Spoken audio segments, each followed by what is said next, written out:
Today, I'm going to give you tools to start seeing success over your journey as a musician. I think this is a very important concept, one I've struggled with personally, because as musicians, we all should strive to grow.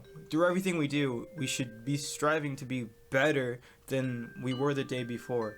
And when that's not happening, we can get frustrated, we can get angry, confused, and then eventually kind of our passion for music and exploring what music is capable of allowing us to explore kind of dwindles. Like it fades away, and eventually it can just it can just fade from our lives. And I don't want to give you that excuse that because you're not seeing growth that you're going to give up or kind of put it on the back burner. So I'm gonna give you 3 tools to be able to use in your practice session to actually see and feel this growth and put a stop to those bad habits that we can create as musicians in the practice room just through trial and error. The 3 ideas are recording, taking notes, and the biggest mistake musicians make in the practice room. But first, I want to talk about the illusion of stagnation. So most likely, you've seen progress before, but you're not seeing it as clearly or as much. So when we're not pushing forward, when we're not growing, we're kind of stagnant. We're staying in the same place. It seems like there's not much happening. We just feel stuck. Think about when you first started playing. Think about when you first started anything that requires, a level of ability. You see progress very quickly. There's so many things that are easily attainable that you can notice, oh, okay, yeah. Oh, I'm getting it. Yeah. And then you get the next thing, then you get the next thing. There's just so many things, basics. There's just so many fundamental things for you to be able to pick up on. Right? So whether it's holding your instrument, whether it's making a sound, whether it's the idea of looking at music, whether it's sitting in your chair properly, there's so many things that your body needs to learn that doesn't require a lot of effort. They're so close together, but as you kind of get a little bit more progress under your belt, it takes longer for you to be able to see that progress happen. It takes longer for you to be able to see those breakthroughs occur. So that means that we need to dive deeper into our ability to be able to see as much progress. And we need to do that on a consistent basis in order to see consistent growth. So the fact is, you didn't really get worse. It just, now it takes a deeper level of diving in order to see as much progress as you did very early on. And if this isn't exactly you, if you're still beginning on your instrument or still trying to get the hang of a lot of things, using these 3 methods are going to just help you not fall into this idea of not growing consistently or feeling like you're stuck and that you're not really progressing. So you never hit that wall. You're just kind of always going, and in that way you're going to be ahead of the game from others. So let's talk about the first idea, recording. Think about it. When we record, we elevate our own idea of our standards, right? Our standards kind of just grow as we record. We don't want to record something subpar. And if we record a take of us trying to play something, if we even record ourselves talking like I am now, I'm not going to kind of be okay with kind of good information, right? If I want to articulate a point, I'm going to make sure that I do it well because it's being recorded. Now, if I was just talking to myself, which in a way I am, because this is a camera. I mean, I don't know if anyone's gonna watch this, but if I'm talking to myself and not recording, I'm just kind of it's just kind of gonna come out, and whatever happens. But now that I'm recording, I have a higher standard of delivering articulate information. Same thing when we play. If we record ourselves while we're playing, our standards are higher. So this now puts us in a different mode of playing, closer to performance mode if you think about it. So that's one way recording is important, but that's not the only way recording is important. Think about it. Your brain can only hold so much information. And when we play, there are times when we should just focus on playing, kind of getting closer to that performance mode. And if we just record ourselves playing that difficult part or just a run through of the entire piece, we can focus on just playing. And then when we watch the video, we can focus on fixing those mistakes. But then we don't have to always mesh together those two ideas of performance and fixing, right? Because fixing's in the practice room. But when we perform, we don't want to be in this constant state of I need to fix or think about what my mistakes are, because that can be detrimental when we actually perform in front of people. The biggest thing I want you to take away is the illusion of mastery. Think about it. The way we practice is that we have an idea, right? We focus on a phrase, we're focusing on solo, ensemble music. We just have a main focus, or we should have a main focus. And then after 20, 30, maybe 50 times, we end up with this final product after shaving away all those errors, all those mistakes. We have this final product and we tell ourselves this is where we are now. That we completely fixed everything and this is where it's going to be every single time. But the fact is you just got better at fixing it in small amounts. Think, when you actually perform, how many times do you get to play that part? Only once, really. Right? You have that first time. So what you need to do is, for your main focus, you need to record it the very first take without you doing anything to actually practice it. This is going to take that illusion of mastery out the window, because this tells you exactly where you are and what needs to happen. You're going to see the actual product that needs to be adjusted and corrected. Not the 10th time what you did wrong, not the 13th, not the 27th. You're going to see the actual, in the moment, this is how you are when you play this piece, when you play this part, when you play this phrase, when you play these notes together. So you need to record the first take, not the 100th take, and this should be after you warm up. You should have no time in actually practicing or fixing the part until after you've recorded it once. And then that recording should help you on this next phase we're going to talk about, which is taking notes.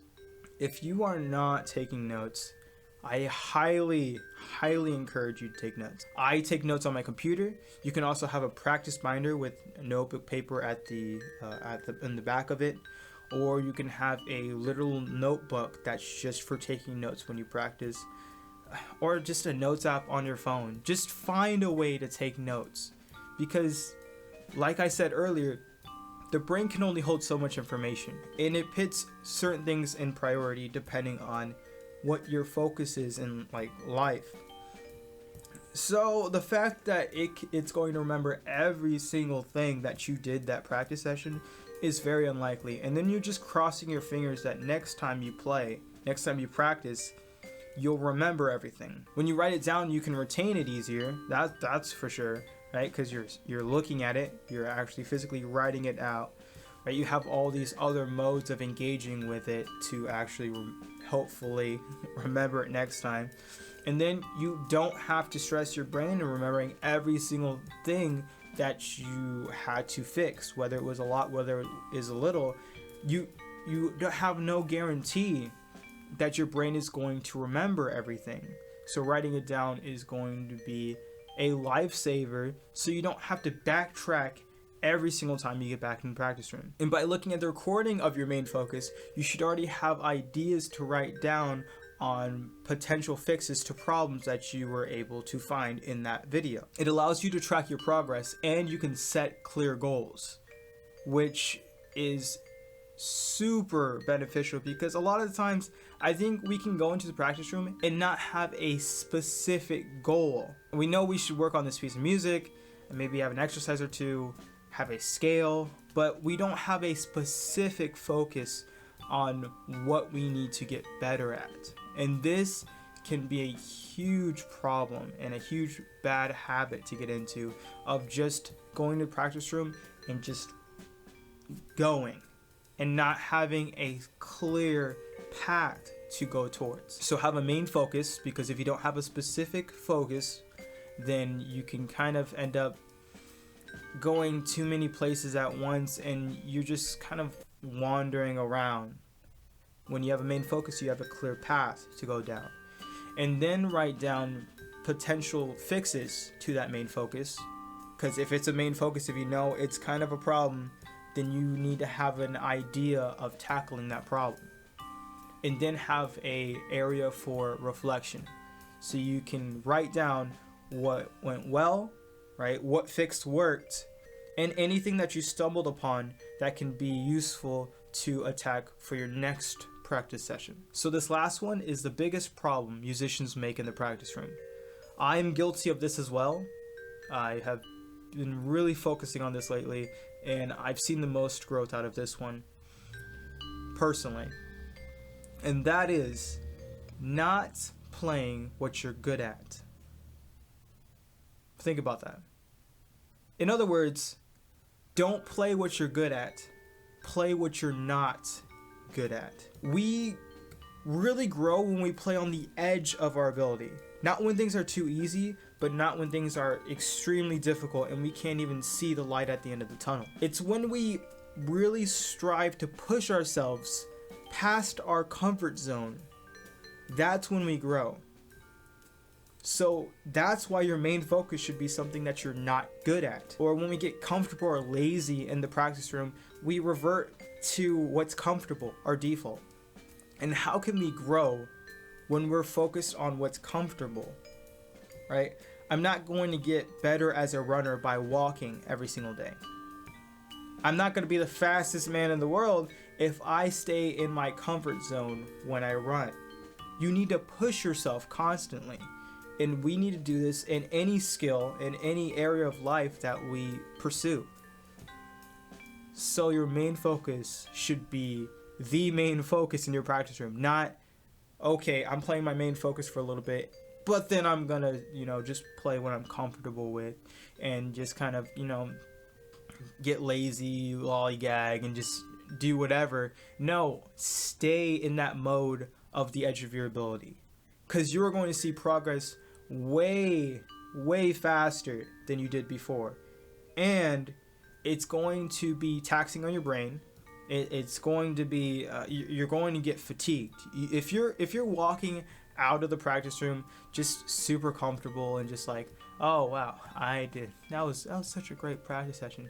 Then that's a problem, right? You should walk out like you're mentally tired, like you may want to take a nap or something like that. Like you need a mental break from things because you were constantly pushing yourself. It's like a person going to the gym and lifting heavy weights, right? This is like gym for your brain for musicians. We're not going to get better just by lifting the same light weight over and over. It does nothing for our muscles, right? Same thing when we practice. We do nothing for our musicianship, for our ability, for our literacy on the instrument if we only do what's comfortable. So stay at the edge of your ability. Get comfortable being uncomfortable. And I promise if this is the only thing you take away, then that will be the most effective thing you can do for your practice sessions, for your musicianship, over the rest of your musical journey. So here's what I want you to do. I want you to take a pencil, pen, a writing utensil, and find a piece of paper, whether it's or just something to take notes on, right? But I think writing this down will make it the most useful. So if you have a practice binder with loose leaf paper in it, if you have a actual practice journal, or just wherever you usually take notes, this is going to be your first, maybe, or your next your next notes, the next notes that you have for your practice session. So go ahead and pause this video and go get those things, and I'll be here.